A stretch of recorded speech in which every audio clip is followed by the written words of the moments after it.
తమిళనాడుకి సంబంధించింది.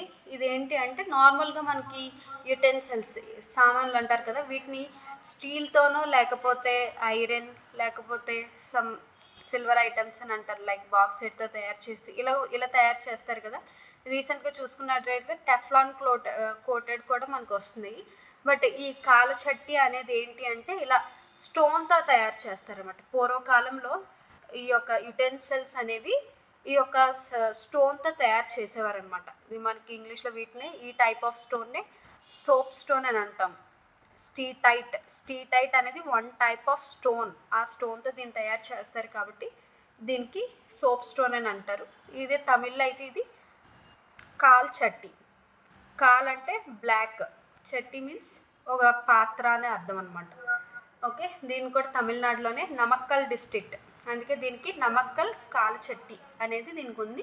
వాళ్ళు ఇప్పటికీ దీన్నే ఈ టైప్ ఆఫ్ కిచెన్ యుటెన్సిల్స్ని యూస్ చేస్తున్నారు కాబట్టి దీని యొక్క అథెంటిసిటీ ఇవ్వడానికి జిఐ ట్యాగ్ అనేది ఇస్తూ వచ్చారు. ఇది దేనికి యూస్ చేస్తారంటే కుకింగ్ కోసం.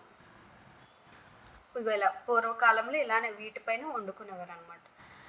అండ్ ఇదేంటి అంటే south India kitchens for the generations దీనికి ఇంపార్టెన్స్ ఉంది కాబట్టి, కల్చరల్ సిగ్నిఫికెన్స్ ఉంది కాబట్టి దీన్ని అగైన్ గవర్నమెంట్ అనేది గుర్తించింది. అండ్ ఎవరైతే వీటిని ప్రిపేర్ చేస్తున్నారో ఆర్టిసన్స్కి ఎప్పుడైతే ఒక జిఐ ట్యాగ్ గుర్తిస్తామో వాళ్ళకి ఫర్దర్గా ఎక్కువ ఆర్డర్స్ రావడానికైనా వాళ్ళ రెమ్యూనరేషన్ పెరగడానికైనా ఛాన్స్ ఉంటుంది.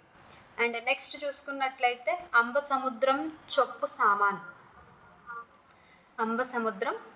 సామాన్ ఇదేంటి అంటే ఇది కూడా తమిళనాడుకి సంబంధించింది. తిరున్వేలి డిస్ట్రిక్ట్లో దీన్ని తయారు చేస్తారు. తిరున్వేలి డిస్ట్రిక్ట్లో అంబసముద్రం అనే ప్లేస్లో దీన్ని తయారు చేస్తారనమాట. ఈ చప్పు సామాన్ అంటే ఏంటంటే ఇక్కడ చూసారు కదా, వుడెన్ టాయ్స్ అనమాట.